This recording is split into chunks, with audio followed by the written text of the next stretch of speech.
It's your co-captain, Zoeya. And your other co-captain, Divya. And sailors, I hope you guys are having an awesome day so far, and maybe it got a little bit better because you are watching Mind Harbor's episode 2 of Navigating Burnout on Doc Talks. So, before we get started, let's introduce our special guest.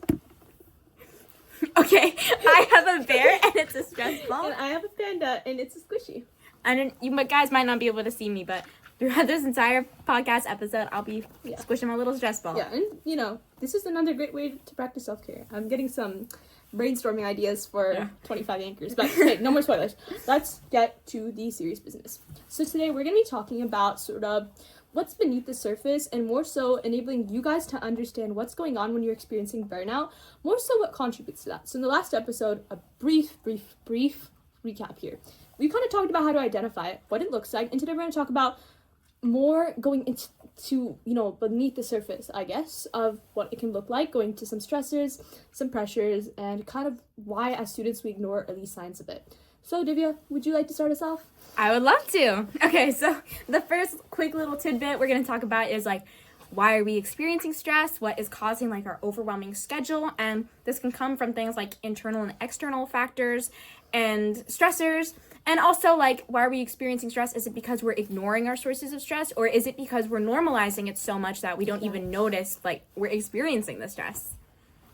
So to add on to that, I think especially when we're thinking about, is this kind of something that is built into our lives? Is it just something that's become a norm? Let's actually ask ourselves, do we have boundaries in place?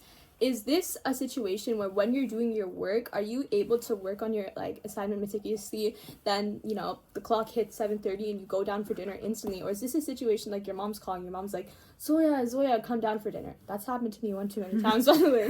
And it's you're saying, wait 1 minute, 1 minute, right? And it becomes 1 hour after. It's 8:30 now, your dinner's cold. And it's not the fact that your dinner's cold. That's unfortunate, but it's also the fact that something like food, that's a necessity to you. You're depriving that simply because of your work. And it's that right there is an example of having unhealthy boundaries or a lack of boundaries in place.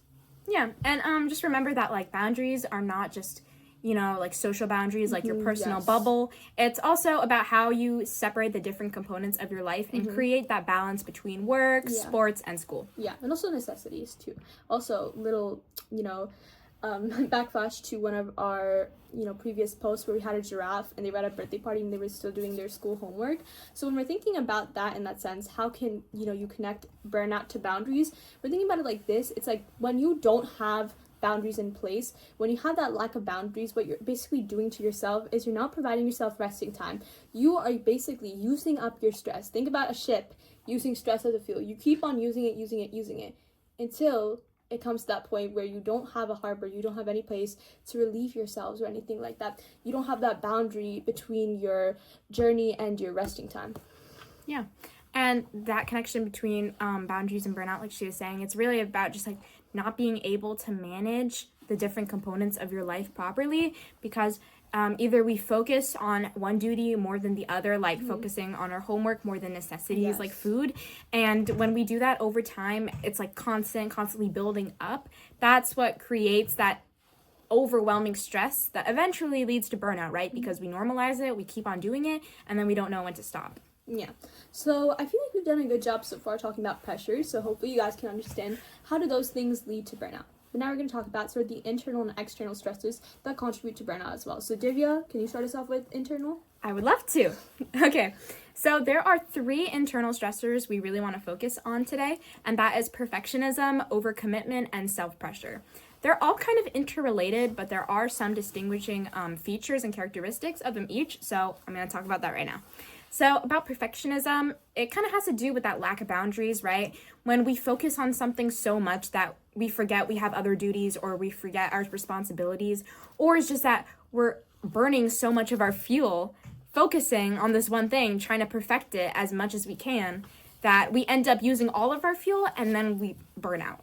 And so that perfectionism, making sure your assignment is 100%, that you're going to get perfect score on it, and then forgetting that, you need to eat, or you need to go for a walk, calm your mind down, things like that. And then that itself ties into overcommitment, right? Committing yourself to one duty so much that you don't realize you have other responsibilities, other commitments that you've made. And so if I'm committing myself to sports so much that I forget that I also have an academic life, that's kind of an example of that overcommitment, right? Like practicing soccer so much that I forget that, I have homework. And then all of that kind of just builds up to self-pressure, where eventually I'm having to make sure that I go above expectations, go beyond those norms, making sure that I stand out, right? That I'm balancing, juggling sports, school, a job if I have one, which I don't right now.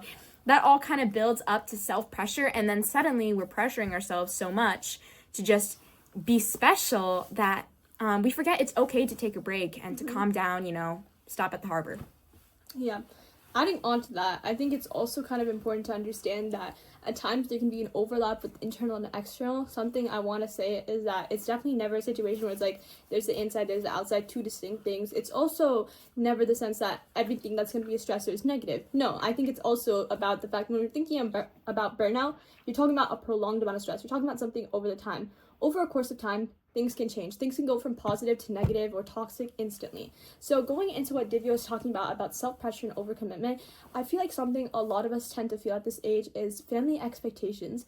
Specifically, I want to talk about our experiences, and I know a lot of you guys can relate to this, but personally, coming from families of hardworking parents, specifically me and Divya both, we have immigrant parents, and we come from houses of multicultures. So in those types of houses, I tend to find that we as students can hear our parents say something like, you have so much potential, you are so smart, and we ourselves think we're smart. I mean, come on, we've probably been gifted students our entire lives.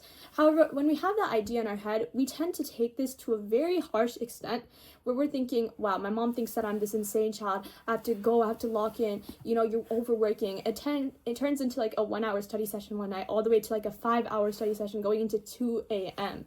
So yeah, and it's a sign of love when your parents can think that, oh, my daughter's hardworking, but Yo, Mine Harbor, it's your co-captain, Zoeya. And your other co-captain, Dave. Don't take that too far, okay? I wanted to say that there.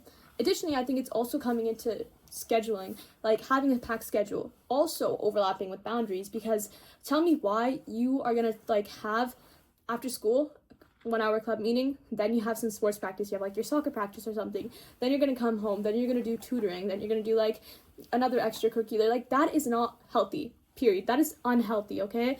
There is a way to separate your tasks out. There's also a way to minimize the amount of tasks you have. Not just talking about how much homework you have, but it's not required. Don't feel like you're pressured to do so many things at once, okay? The fact that you're just doing one club or one sport, that is perfectly fine. If you're genuinely passionate about that, I encourage you to continue with that. And we're not here to give you college counseling advice. We're just here to really help you with mental health and understand that a big concept about mental health is don't overwork yourself. Don't lead yourself to burnout.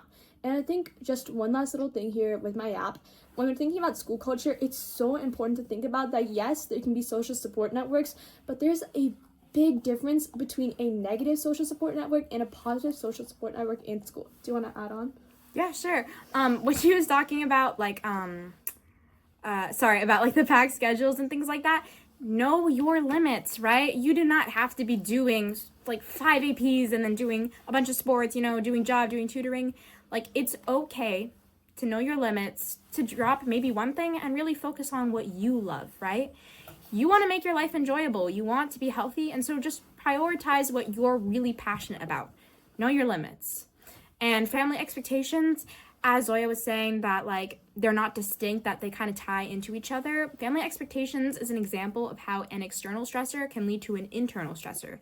If our family, just wants what's best for us, but is constantly making sure that, we're doing our best, getting good grades in classes, that can build that self-pressure where we need to meet their expectations and go, or even maybe go above and beyond just so we make them proud. Yeah.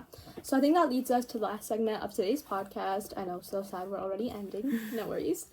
But I think something to talk about here is the guilt that surrounds being unproductive, when, the fear of just falling behind, But I think especially, I'm going to leave that part to Divya. I'm going to talk about something kind of under that comparison. Comparison culture in school is so big today. When I tell you, it can be a situation where it's like, you're sitting, you're just doing your work. Who knows? You might be just lollygagging. And you hear some kid that's like, yo, I just got a 20 out of 20 on my test. And you're like, wait, I got a 17 out of 20. First of all, let's just say this. A 17 out of 20 and a 20 out of 20 are exceptional scores, especially when you're in a higher level class, which I'm sure a lot of you guys might be in. I mean, I know we are for sure.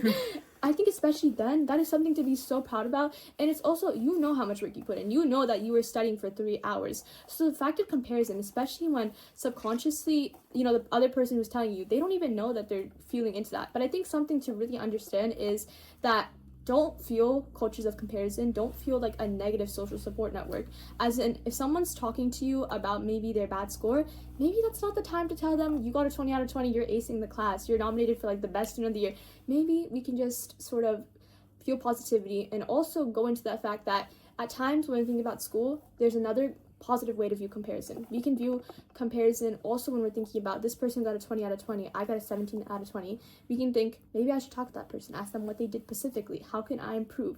So understand that Mind Harbor doesn't want to encourage the concept of not doing good in school, completely like disassociating from that. We're trying to show you guys a healthier way to approach that.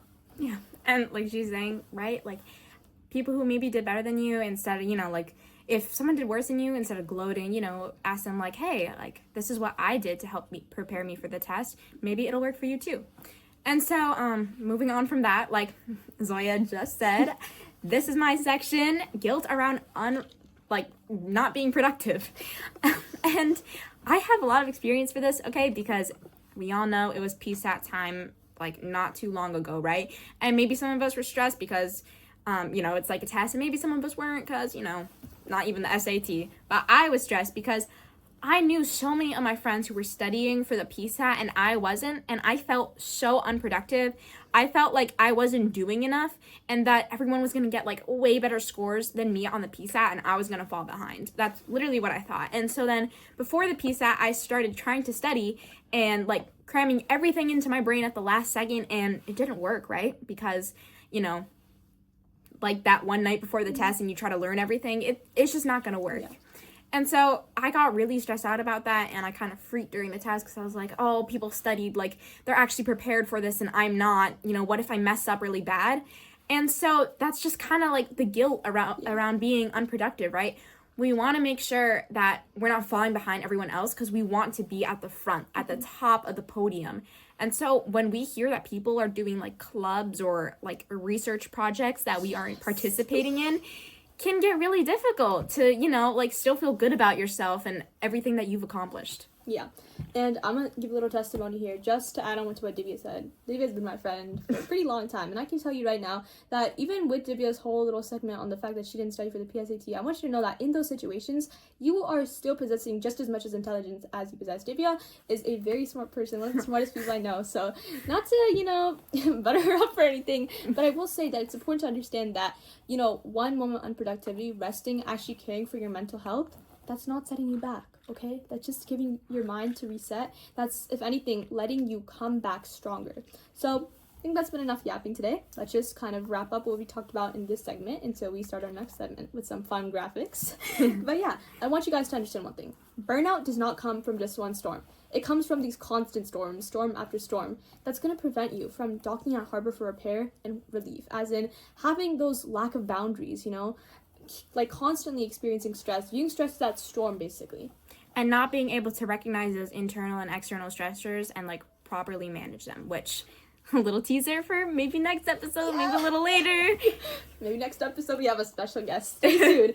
But yeah, I think that was a lot of yapping today. I hope you guys really just understood here that when we're talking about this specifically, understand that Mind Harbor, I want to stress this enough since people have asked, we're not trying to, you know, disencourage you from trying in school. We're finding you a way to let your potential rise and your mind shine. Okay? So yeah, but it's important to understand that there is coexistence that is possible. There's cohesion that is possible. It's all about finding that place. And I think specifically, which is social media, everything, toxic school culture, such a normalization of competition and being the best, being at the top, we need to step away from that. But with that, I feel like there has just been such a new culture about burnout and just having that normalized. So yeah, I hope you guys have enjoyed our first 2 episodes so far. I think it's time we wrap it up. Yeah. So don't exhaust yourself, sailors. Make sure you save your fuel. Okay. Now, bye, and let's move on to the next segment. Okay, so here we have our little burnout bunny again, and today she's going to be realizing that she probably needs to take a break from harvesting carrots on the farm. So instead of being the online student that she is, she's going to go to school for real. Today is her first day. The little bunny hops over to some kids hanging by the schoolyard. Her goal is to make as many friends as possible. Sadly, though, the other kids don't see this bunny as a new friend, just new competition. I know, that's pretty bad, right? Immediately, they start swarming her with questions she can't answer. What'd you get on the PSAT? What are your after-school extracurriculars, your sports? What college preparatory school are you in? How many AP classes are you taking? The little bunny is so overwhelmed with this constant comparison that she ends up walking away, stressed out even more than before. It's bad enough that she has nerves for her first day of school. Now she's nervous that everyone else is smarter and more ready than her. Okay, so This was Doc Talks episode 2 from Mind Harbor, brought to you by Zoeya, Abbas, And Divya and our 2 little bears.